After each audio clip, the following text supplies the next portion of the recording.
Solo los sobrevivientes pudieron observar el increíble espectáculo de aquella bestia de fuego jineteada por la sacerdotisa muerta. La princesa Isa, su fantasma, había trepado a la cabeza del monstruo, sentándose entre las aletas triangulares del escamado lomo. Esta audaz acción hizo que el monstruo emitiera el infernal rugido y la mortífera flama. No obstante tal reacción y las feroces sacudidas de la bestia, la princesa Isa repetía imperturbablemente estas palabras: Espíritu de Enlil, de él, de Ya y de Il, que fecundas la tierra y produces la vida, y engañas a los hombres con tu falsa opulencia y esas ilusorias riquezas que ofreces. Dios, que alguna vez estuviste en lo alto, pero que ahora has caído y te has vuelto completamente idiota, no nos encadenes también a nosotros en este universo infernal que has construido imitando el verdadero cielo. Nosotros nos iremos, porque ya estamos hartos de ti, de todas tus trampas y de los demonios que te secundan. Abre la puerta del cielo, constructor de mundos. Abre la entrada del antro infernal a donde moran tus cobardes secuaces. Te conjuro a hacerlo. Él, en nombre del verdadero Dios, Padre de Cus, a quien tú traicionaste. Por HK, te conjuro a abrir la puerta, en nombre de HK. Al oír este bendito nombre, la fiera se replegó instantáneamente hacia el piso del templo, enrollándose en torno a la columna de piedra y metal. Su cabeza, sin embargo, se balanceaba amenazadora sin que este alarde afectara la prestancia de la espectral sacerdotisa, quien se mantenía firmemente tomada de su lomo. El dragón telúrico no demostraba intenciones de obedecer, actitud que llevó a la valerosa princesa a obrar de manera drástica.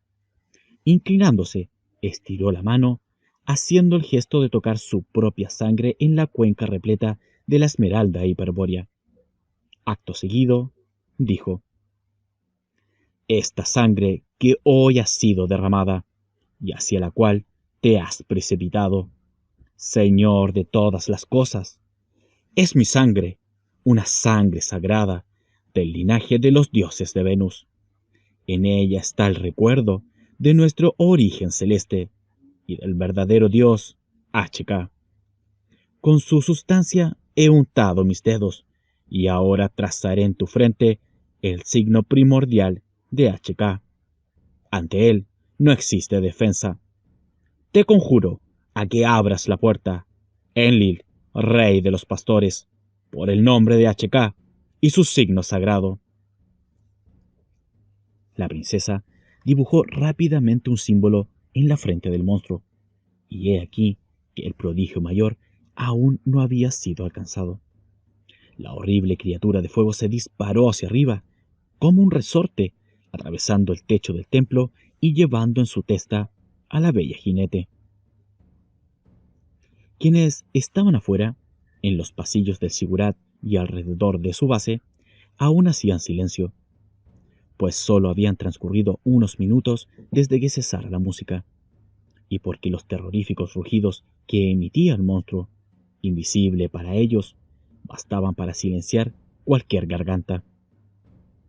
En el momento que la princesa dibujaba el signo primordial y el dragón se elevaba, un grito de espanto brotó de todas las bocas. Justo sobre el templo, a no mucha distancia de su techo, el cielo se corrió como si se hubiera rasgado una tela. Una negra abertura era ahora claramente visible para todos los que presenciaban el extraño fenómeno. Y lo más curioso y anormal era que el tenebroso agujero ocultaba totalmente al sol, a pesar de que éste, por hallarse mucho más alto, debería verse desde algún ángulo lejano. Sin embargo, nadie vio más al sol, aunque su luz seguía iluminando el mediodía como si estuviera en su cenit. Es comprensible que, sometidos a tan intensas emociones, nadie se preocupara por la suerte del sol, pues, en tanto que el terror había paralizado a los cobardes semitas, los casitas aullaban de furia, elevando los puños hacia el cielo. Es que el espectáculo era impresionante y justificaba cualquier distracción. El monstruo de fuego, luego de que la puerta del cielo se abriera, se había transformado totalmente. En un primer momento, pareció como si la espantosa cabeza se hubiese introducido en la tenebrosa abertura, ya que solo era visible un cilindro resplandeciente, como un haz de fuego, que surgía del templo y se internaba en las alturas. Pero pronto fue evidente que una metamorfosis estaba ocurriendo, y al cabo de unos segundos, un nuevo prodigio se ofrecía a la azorada vista de los habitantes de Borsippa. Primero se tornó bulboso y se cubrió de protuberancias, mientras cambiaba de color y se teñía de marrón. Luego, muy rápidamente, los bulbos se extendieron hacia afuera y se transformaron en afiladas ramas cubiertas de agudas púas y de algunas hojas verdes. Apenas unos segundos después, era un gigantesco árbol de espino el que se erguía, insólitamente, sobre el sigurat del rey Nimrod. Desde la base de la torre solo se veía parte del tronco y del follaje superior, pues la copa parecía perderse adentro de la puerta del cielo, mientras que la raíz permanecía oculta a la vista, en el interior del templo. Pero lo que vale la pena destacar es que, no bien se completó la metamorfosis, desapareció todo vestigio de fuego, energía o plasma, y el fenómeno se estabilizó, no produciéndose más cambios. Parecía entonces como si el árbol espino hubiese estado siempre allí, si no fuera por la siniestra rasgadura del cielo que sugería atrozmente todo tipo de anormalidades y alteraciones del orden natural. Pero nadie dispuso del tiempo suficiente como para horrorizarse. No bien se hubo abierto el cielo, dos figuras corrieron velozmente hasta la última rampa, la que conducía a la terraza del templo, y ya allí tensaron los arcos apuntando hacia el umbral. Eran Nimrod y Ninurta, el rey y el bravo general, los únicos guerreros que poseían la coraza de metal y que, por eso, avanzaban primero, protegidos por la élite de arqueros. El rey y el general apuntaban sus arcos hacia las tinieblas de la abertura, tratando de distinguir un blanco, cuando súbitamente dos figuras emergieron blandiendo sendas espadas. Los demonios, con aspecto de hombre de raza blanca, de 5 codos de alto, parecían flotar en el aire, pero de alguna manera obtenían punto de apoyo, pues lograron descargar sus espadas sobre los heroicos arqueros. Las hojas relampaguearon al surcar el espacio, pero rebotaron sin penetrar en las corazas de Nimrod y Ninurta. Sin embargo, el impacto hizo a estos rodar aturdidos por el techo del templo, que hacía las veces de última terraza. Una lluvia de flechas se abatió entonces sobre los demonios inmortales y, aunque muchas de ellas rebotaron en sus corazas, otras tantas penetraron acribillándolos.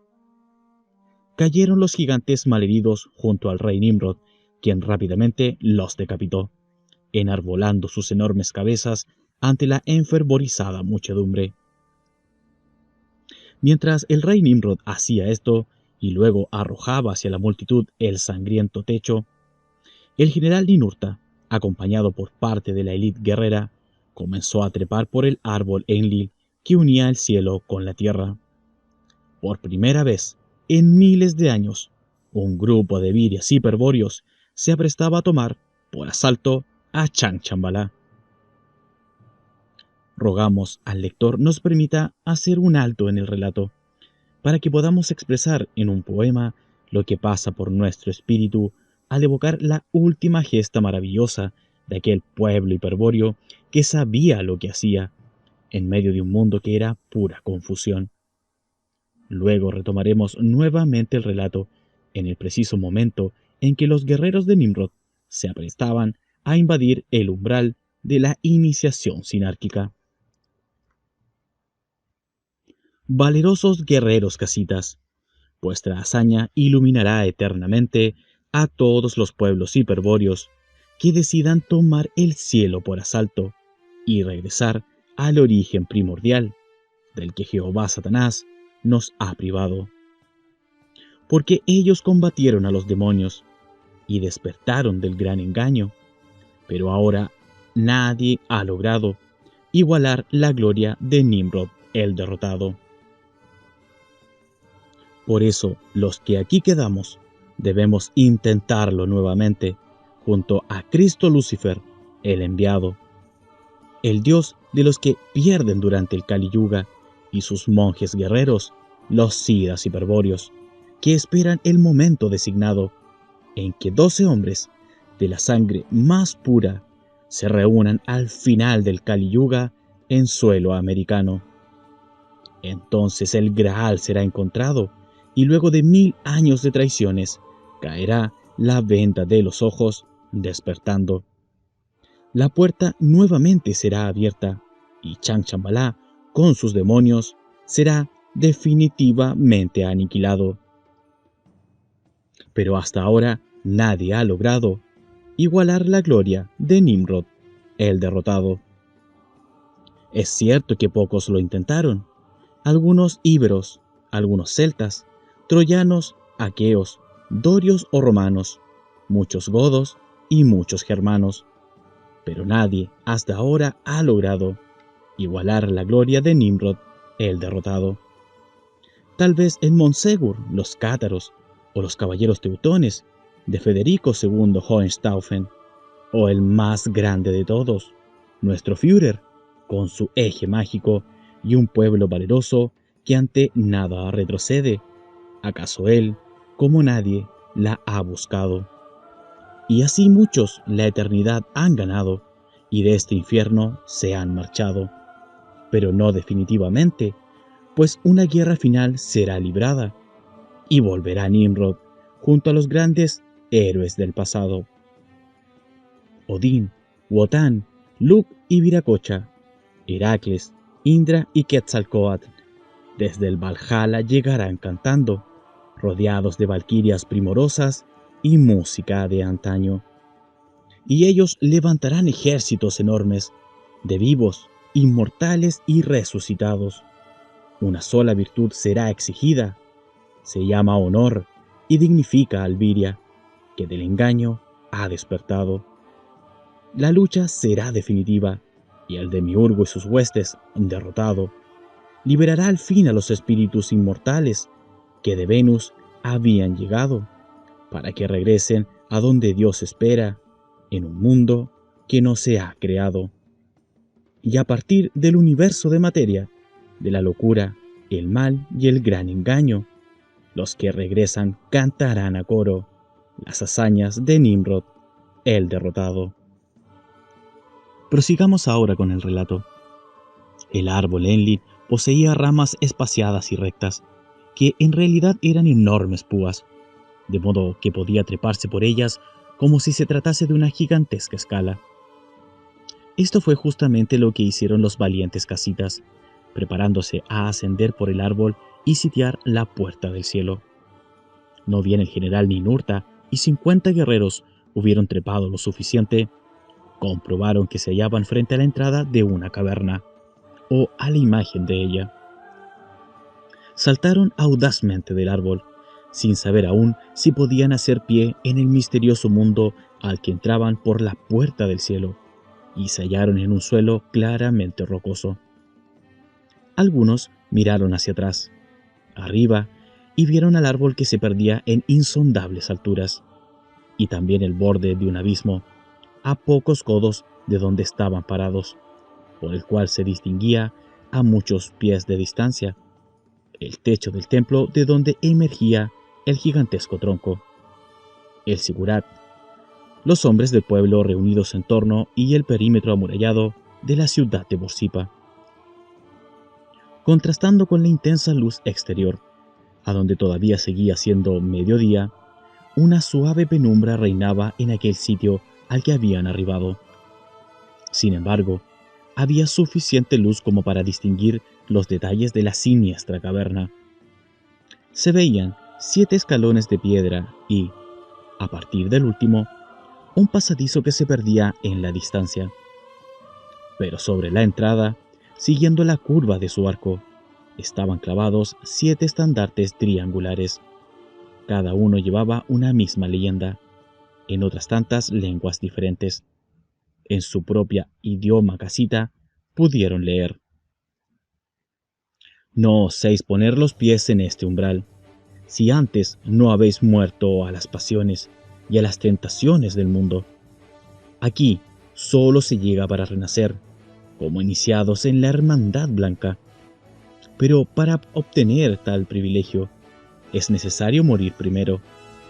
Adeptos, si aún estáis vivos, si la llama del deseo primordial aún arde en vuestros corazones, si conserváis el recuerdo y alimentáis el propósito, entonces huid mientras estéis a tiempo. Evidentemente, se trataba de una maniobra estratégica. La leyenda, aparentemente destinada a presuntos adeptos a la iniciación, tenía por objetivo desconcertar y provocar la duda a los intrusos. Sin embargo, lejos de lograr estos fines, el mensaje arrancó instantáneas carcajadas en los guerreros casitas. Por el árbol espino venían ya trepando Nimrod y Ninurta, seguidos por otra escuadra de arqueros. Pronto estuvieron reunidos y, como nada ocurría, se dispusieron a ingresar en la infernal caverna. ¡Isa! ¡Isa!, comenzó a llamar a gritos el rey Nimrod, alarmado por la ausencia de la sacerdotisa, a quien nadie había vuelto a ver desde que el dragón se elevara hasta el cielo. En ese momento, alguien notó que los estandartes habían borrado su imbécil mensaje y se reescribían solos, persistiendo en aquella táctica de dirigirse a los guerreros con palabras engañosamente espirituales. Viajeros casitas, en este lugar solo hallará la locura quien no posea un corazón justo y un alma dulce y devota, capaz de adorar al gran arquitecto del mundo y servirle en su gran obra. Vosotros no poseéis totalmente estas virtudes. Sin embargo, sois afortunados, casitas, aunque equivocados en vuestro propósito. El haber sabido llegar hasta aquí os favorece, y es por ello que os haremos una oferta, por esta única vez, ahora y para siempre. Os ofrecemos servir, junto a nosotros, a el Uno, Señor del gran aliento, Creador de la tierra, del cielo y de las estrellas, de incontables mundos semejantes a este, y de otros locas tan extraños y sutiles, que resultan inconcebibles para cualquier mortal. Sois valientes y puros, casitas, pero habéis sido engañados por el demonio Cus, que nos mostró un paraíso inexistente. Debéis abandonarlo y aceptar el plan de el Uno. Os ofrecemos ahora pasar las pruebas y servir al Dios Uno a nuestro lado. Pensadlo bien, casitas. Habéis matado a 2 de nuestros Iwanakin, los sagrados guardianes del umbral, y eso es grave, por lo cual deberéis purgar. Sin embargo, aún os ofrecemos servir en las filas de la fraternidad al único Dios. Si os decidís ahora, si aceptáis el trato, debéis dejar las armas en el umbral y despojaros de toda intención agresora y de los signos malditos que portáis. Hacedlo pronto, casitas, porque es oportunidad única la que os damos. Hacedlo y podréis atravesar sin peligros el pasillo que está ante vosotros. Pero tened presente que debéis cruzarlo con el arrepentimiento en el alma, porque enseguida arribaréis a un lugar muy santo, llamado el Templo de la Sapiencia, a donde seréis iniciados en los misterios del Uno. Se miraron vacilantes Nimrod y Ninurta, Esperaban hallar enemigos formados para el combate, pero allí solo había estúpida magia. Los estandartes, con las palabras que hemos leído, habían atraído misteriosamente la atención de los casitas. Entre los guerreros algunos no sabían leer, pero, extrañamente, el mensaje llegaba igual a sus mentes. Y aunque no entendían muchos de los conceptos empleados, sabían perfectamente que se intentaba comprarlos, toda vez que se les proponía una oferta, sobornarlos para que abandonasen la lucha y se rindiesen sin presentar batalla. Los casitas derrotados, desarmados con palabras. ¿Y cuál sería el precio cobrado por tan cobarde claudicación? Nada menos que servir al odiado Enlil. Un murmullo se elevó desde la élite guerrera. Se intentaba engañarlos y aparte se había insultado a su dios Cus. La sangre hervía en las venas de los heroicos casitas, pero el mensaje proseguía. Si aceptáis nuestra generosa oferta, os convertiréis en los guerreros de la rosa, aprenderéis la doctrina del corazón y, merced a esta sabiduría, descubriréis en vuestro propio corazón a Él, a aquel por quien sois todo, al anciano de los días, al Señor de los eternos veranos, al Kumara Sanat. Si aceptáis, lucharéis siempre por Él y por su pueblo elegido a Viru, cuya simiente se halla muy cerca de vosotros. Si aceptáis, regresaréis al mundo como adeptos iniciados en los misterios de la Kalachakra, la ciencia más poderosa de la Tierra. Y gracias a sus secretos, seréis los más grandes héroes. No habrá enemigos que os puedan enfrentar. Seréis magos respetados, generales victoriosos, reyes invencibles, hombres riquísimos, depositarios de un poder como nunca se ha visto. Compartiréis la gloria de reinar en el mundo, junto al linaje elegido por Él, en el día no lejano en que Él, como Yahvé Satanás, se presentará ante unos pueblos numerosos, adoradores de la materia, y los conducirá con brazo firme desde la sinarquía de su poder. ¡No! Resonó como un trueno la voz de Nimrod. No miréis el maldito estandarte. Su voz está afuera, en el mundo del engaño. ¿Qué os dice vuestra pura sangre, guerreros casitas? No aprendimos de Cus, el hiperbóreo, que intentarían comprar nuestras almas. Y no nos dijo Cus, allá, en nuestras montañas lejanas, que ceder a los demonios sería nuestro fin. Desenvainó la espada y con un rápido movimiento se infligió una herida en la mano izquierda. Escuchad, prosiguió. Yo, Nimrod, quien os ha guiado victoriosamente a 1000 batallas, os digo que debemos combatir hasta la muerte a estos viles demonios que no se atreven a enfrentarnos.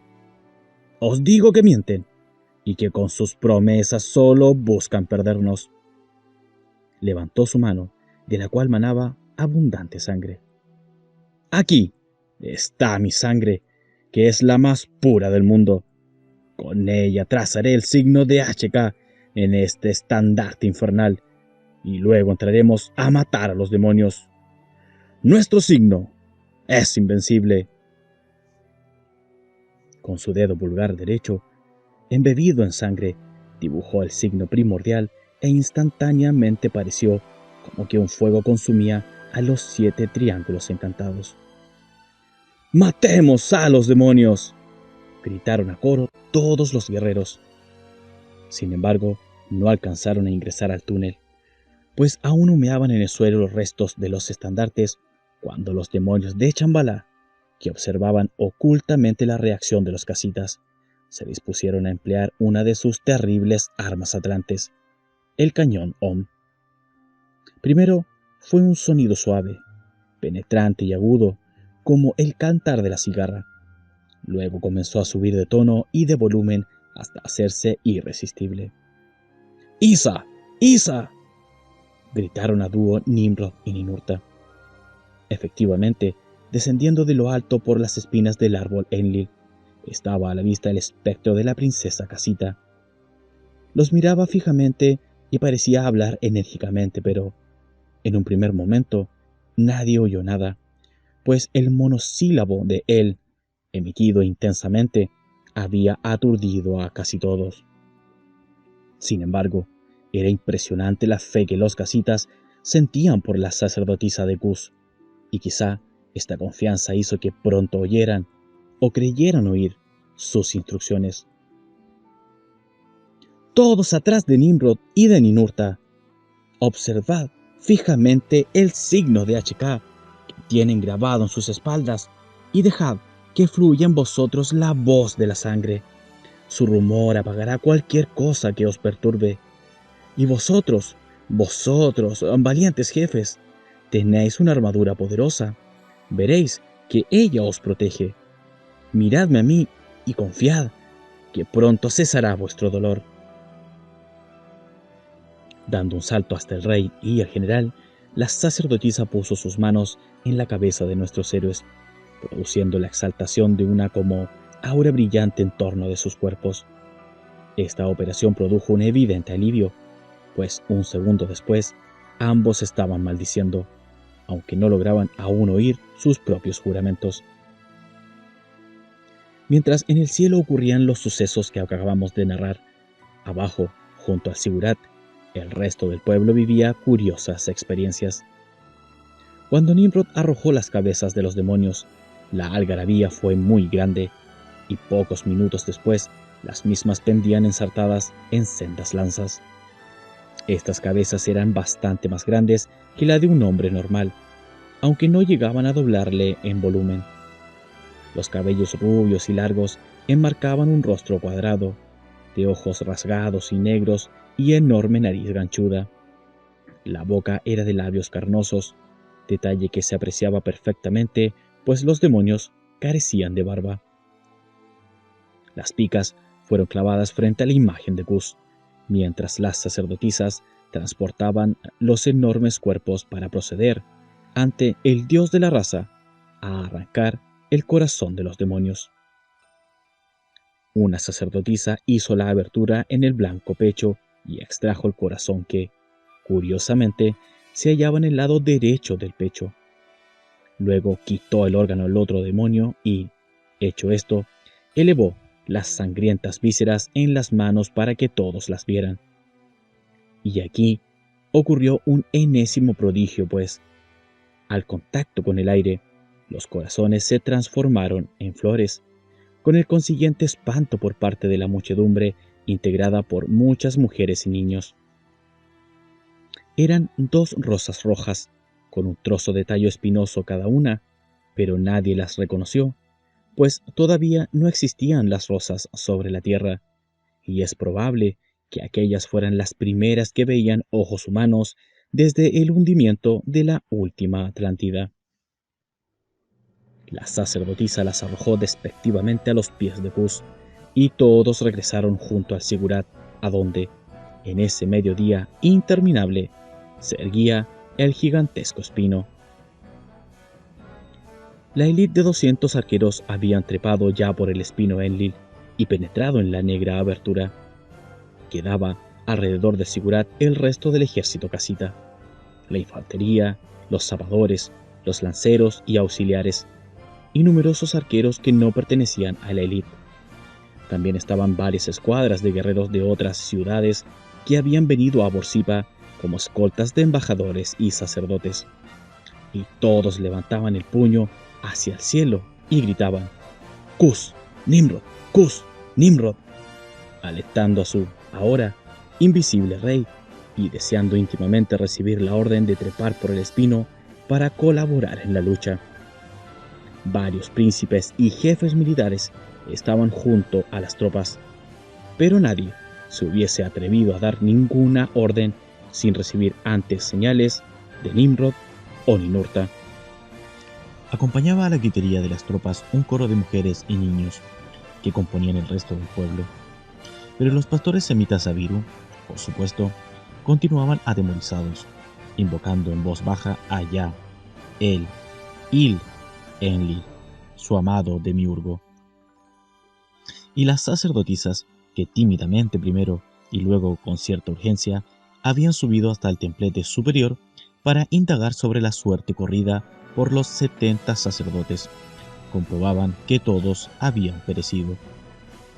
Y por eso lloraban a gritos y maldecían al siniestro espino, pues los sacerdotes que no murieron calcinados cuando la terrible lengua de fuego abrazó el templo, estaban ahora ensartados en gruesas y largas púas que cubrían prácticamente la totalidad del recinto azul. El pueblo casita había perdido a la élite de sacerdotes cainitas. Su suerte estaba ahora solamente en manos del rey Nimrod. A todo esto, el sonido del cañón Om comenzó a invadir el ámbito de la ciudad, y pronto se hizo tan insoportable que muchos caían al suelo desmayados de dolor.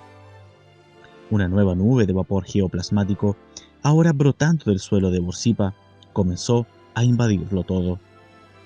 La niebla subió hasta una altura igual a la mitad de un hombre y cubrió a los que cayeron sin sentido.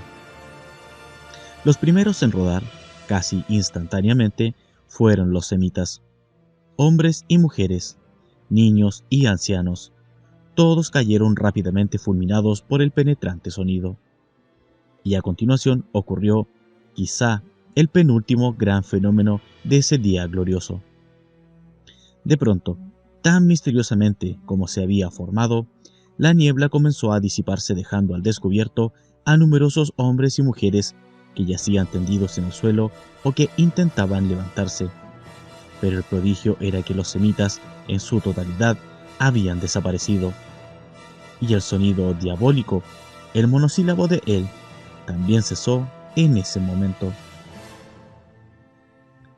Los casitas, al comprobar que los semitas no estaban a la vista, pensaron que habían huido, pues muchos de ellos eran sus esclavos o sirvientes, y esta presunción aumentaba su furor.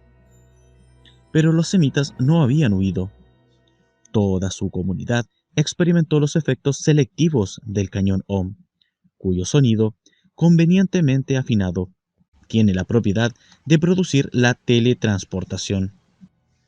En lugares distintos, a muchas millas de distancia, se encontraron los pastores semitas al recobrar el conocimiento.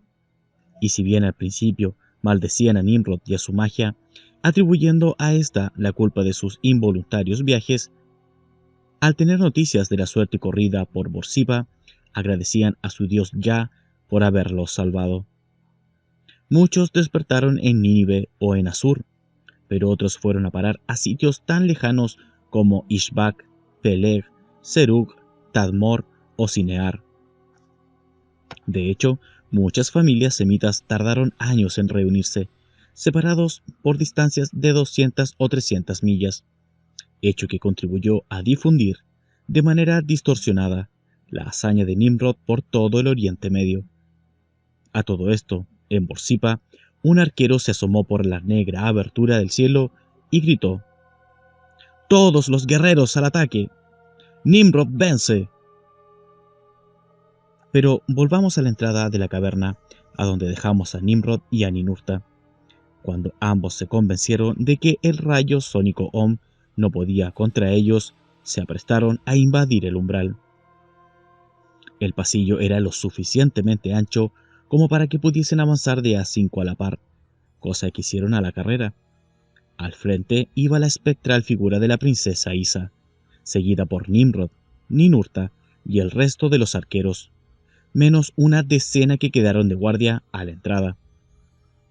Aquella caverna, construida con el fin de atemorizar a los aspirantes a servir al demiurgo, tenían las paredes cubiertas de bajos relieves monstruosos y leyendas misteriosas e impías. También existían puertas laterales que daban a ciertas cámaras, en donde la demonia Dolma suele aparecer con su lasciva desnudez, rodeada de una corte de santas prostitutas.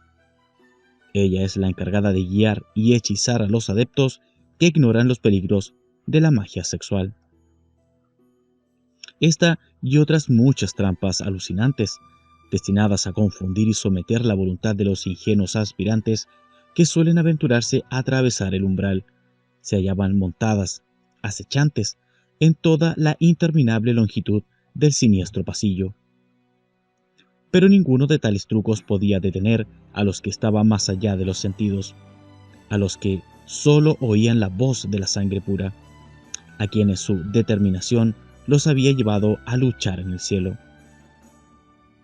La vanguardia casita llevaba recorrida una longitud de 2 estadios cuando el túnel concluyó abruptamente, dando lugar a 3 salas, una a continuación de la otra, en cuyas entradas grandes inscripciones en varios idiomas permitían saber que se hallaban en el templo de la ignorancia o del aprendizaje, o en el templo de la fraternidad, o en el templo de la sapiencia.